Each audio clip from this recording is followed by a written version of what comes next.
What is good, guys, and welcome back to the channel. My name is Rory Gissing, aka the Cobra, aka Lucifer. That is a new one. I am Batman, and if you couldn't tell, this video I'm taking you for a back workout to show you guys how I built these wings, because I do not flex, I deploy. So I filmed my entire back workout earlier today. It was actually back, abs, and triceps. But of course, everyone's interested in how I built my wings, so we're going to primarily talk about the back workout. My brain is a little bit fried, if you couldn't tell, so hopefully we can get through this in one run.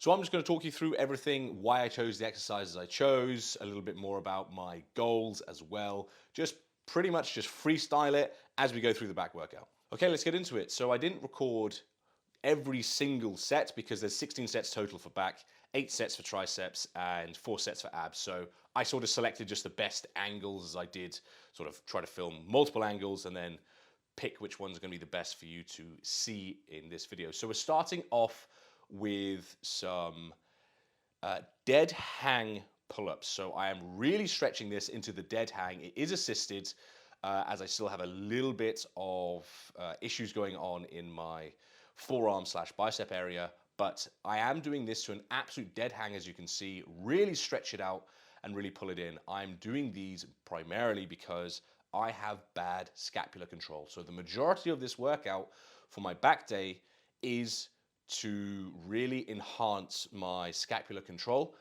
just because all the muscles in my middle back are slightly underdeveloped in comparison to how big my lats are. So when I got stuck into like my back workouts a couple of years ago, I locked my scapula in place and did everything through my lats, which is fantastic for building lats. But now it's evident that on stage, I actually have a bit of a weakness in my middle back and upper back areas because I never use my scapula enough. So that's what I'm really focusing on now, to really build that thickness as well as continue to build the lats. But the focus has slightly shifted to just a little bit more movements which have a lot of scapular control and movement, should we say. So really, really hit the range of motion on all my back workouts here. As you can see the scapular move here. This is why I'm choosing to do this exercise first. But okay, so it was 4 sets of these dead hang assisted pull-ups. I would pretty much go to mechanical failure. So if I couldn't get high enough, I couldn't get the full contraction, is when I would stop. And then because there's 4 sets of it, I didn't have to train I didn't have to train past failure and do partials and all sorts of things like that. Because again, on pull-ups, it's going to be shredding through my biceps, not my back. Moving on to a much more lat-focused pull-down exercise. This hammer grip, lat pull-down machine really does hit my lats amazingly. The stretch is different though. On this, I'm getting pulled forward and it stretches like my lats around my back, whereas of course in a deficit, you get pulled upwards and it really does stretch through your attachments all into your armpits. So they may look the same because you're both doing pull-down movements. They are, however, quite different in my opinion, targeting different muscles as well. I really wanted to pull through my scapula in the pull-ups, whereas this, I really want to pull through my lats. And I am trying to really drive low when I do this. This is a much better angle to sort of see what I'm talking about when it comes to stretching my lats around my back and really pull my scapula apart. So you can see the angle there. So I'm getting pulled quite far forward, and I really am trying to get as much of a stretch on the descent as possible, really pulling my shoulder blades apart.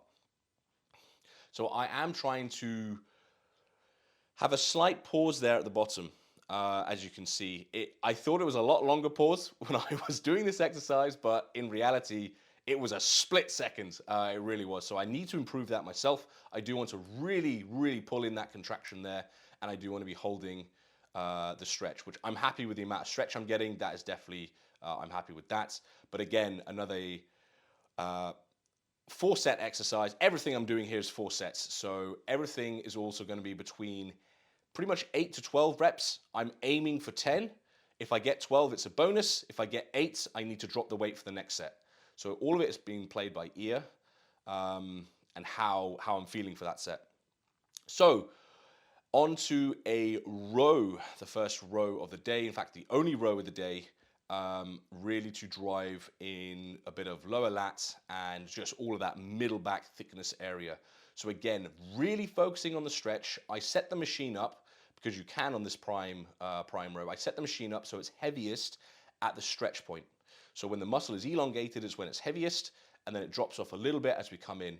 I have been watching a lot of Mike Van Wyck, and I really like the way he trains back and what he can do in regards to rocking in and out of the back movements. And I've implemented that into my own sort of rows, just because, like I said, it's a weakness. So taking on some extra knowledge and information is fantastic. So on this, you'll see that I start really, really stretched out forwards, and then I will actually move my head backwards as I kind of rock into the position. And I am actually trying to pin from having a stretched out scapula, I'm then trying to pin it backwards like that. So that is the goal, and I want to drive my elbows nice and low. So I'm not trying to drive them to the side, I'm trying to keep them as low as possible. Of course, when I'm lifting heavy like this, you can see it in my face that it's a bloody heavy weight for me. That it doesn't always go as low as I want, but as long as the intention is there, as long as I'm really trying to force my elbows low, I'm getting what I want out of that exercise. Now we're going to finish up on some, it's a dual D handle pull down. The only reason I'm doing dual D handles and not just a V bar is again because of my forearm. Having something locked in place and forcing that movement is what pissed off my arm in the first place and gave me the tendonitis. So just having the D handles, just so I can get a little bit of mobility in my wrists and therefore my forearms, it's not pissing off my forearms and biceps nearly as much, so I much prefer it with a D handle. It's not just jumping on the D handle bandwagon. There is a reason for it. I'm not trying to be more optimal. I simply get less pain when I do it this way. But again, really focusing on the stretch and driving my elbows really down, and I'm almost aiming the handles to get below my chest. Now this angle was very interesting because you can see a little bit of the imbalances in my back here. So I am going to send this, I've just paused it here for now. I am going to send this to my physio. As you can see, one side is contracting a lot harder than the other. So we're going to need to find that balanced out. It could just be a matter of one side's tighter. It could be an activation problem from the shoulder tear that I had a few years ago. But this is another fantastic reason as to why I'm recording all of my movements and workouts, so I get my own feedback, because I train solo, as you can see. It's not often that I'll have a collaboration like I did with the Big Kent, so I don't actually have anyone watch me work out. I have to self-criticize and self-improve my own movements. So this is another way of doing it. Of course, being lean helps massively to see these kind of issues. If I wasn't lean enough, I wouldn't have been able to see what's going on here. But you can clearly see there is an imbalance here for whatever's going on. So we're going to get that sorted out. We're going to see if it is as simple as one side's just slightly tight, or if it is I'm getting stronger contractions through one side, and then I may have to change the workouts in the future to more unilateral stuff if one side's contracting harder than the other. I don't want to have further imbalances going through in the future. It's a very simple, basic back workout. There's nothing crazy in there. Like I say, it's all about just going through the movements, having a good range of motion, making sure that I'm stretching properly, because stretching was my bad point. I am underdeveloped because I didn't stretch enough. And I'm talking about stretching through the movement and not actually stretching after a workout. But we'll get into that. Okay, triceps with the Vulcan strap. I absolutely love this attachment. It is very good if you have any kind of elbow issues due to tight forearms, because you don't have to grip like mad when you do your triceps. You just slot your hands through and just grind out a good set of triceps.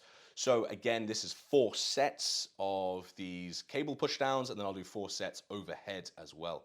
So just showing just one angle this time, because it's pretty monotonous to show you the same angle over and over again. So this is the overhead. It's actually a machine, and I really do like this machine because it's set up. You can easily do this on a bench and cable stack, but if I have the machine, I'm going to go to the machine, right? It's less setup time. But I do think doing an overhead tricep extension is super, super important, not just doing push downs. It does hit your triceps potentially better, if anything, doing it overhead. And again, you get a savage, savage stretch going through your triceps here. Yeah, that's pretty much it. So two tricep exercises, pretty simple. One push down, one overhead. And I'll do pretty much the same next tricep day as well. But moving on to abs, hanging leg raises. This is all I do for abs, really. Okay, no, that's a lie. Sometimes I like to do cable crunches as well, like as a superset, but generally I will do hanging leg raises 3 times a week, 4 sets every time. I'll aim between 15 to 20 reps each with 1 minute rests in between. I really do like to get my knees elevated. I don't want to do the straight leg because then I'm just using my hip flexors. So as you can see, I'm doing it bent leg in the way that I'm still getting my knees as high as possible and really bending at, bend your spine. Don't bend at the hip, bend at the spine if you want to contract your abs. Now, talking about stretching at the end, I do these dead hangs after every workout. I think some of the issues that I've had in the past is because of the, I don't want to say lack of mobility, because it wasn't quite to do with the lack of mobility, but it's just muscle tightness. Because I have very good mobility, so it's quite hard for me to tell when a muscle's too tight, because my mobility is normally always very good. I was an ex-gymnast, I have good shoulder mobility, I have good, my hip mobility, I'm not gonna lie, did not keep up. Hip mobility is now shocking, like no way I can do the splits anymore. But my shoulder mobility has been very good. I have very flexible shoulders as a result. So it's why I think it's very hard for me to actually discover if I have any tightness, because I don't feel it. The mobility is still there. But forcing myself to do these kind of stretches, the dead hang especially, is absolutely fantastic. I will do that. It's probably 3 times a week as well. So there you have it. That is my Friday workout. It is back, triceps, and abs. Of course, primarily hitting that back to really grow them wings. My back is improving incredibly fast. I already had an incredible width to my lats. I just needed a lot more thickness and detail in that middle back area. So I'm going to put an image up here of my last show that I did, and you can see that there's just not a lot going on, or this is not good enough, I should say, for the pro leagues. So I need to massively improve the thickness going on in my back here, and just improving the thickness will also give you more detail, because if you think about it, it's going to create a lot more shadowing the thicker the muscle is.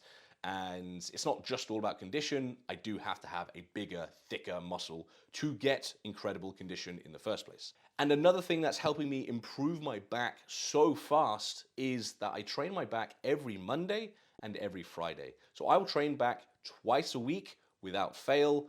And I also have a little bit of middle back exercises when I hit rear delts on shoulder days. So I even just have a little bit more rhomboid, a little bit more trap workouts when I do shoulders as well. So the frequency for me is absolutely key. Training frequency is absolute king when it comes to improving your weaknesses, and my back being my weakness, I train it twice a week. That is everything for today, guys. If you had any questions, let me know in the comments. If you're new to the channel and enjoyed the content, please go ahead and subscribe and like the video. It does help massively just with every like or every comment that I get on the channel. And as you know, I have high expectations to grow this channel this year. And I can only do that if you guys do actually interact with the channel every now and again.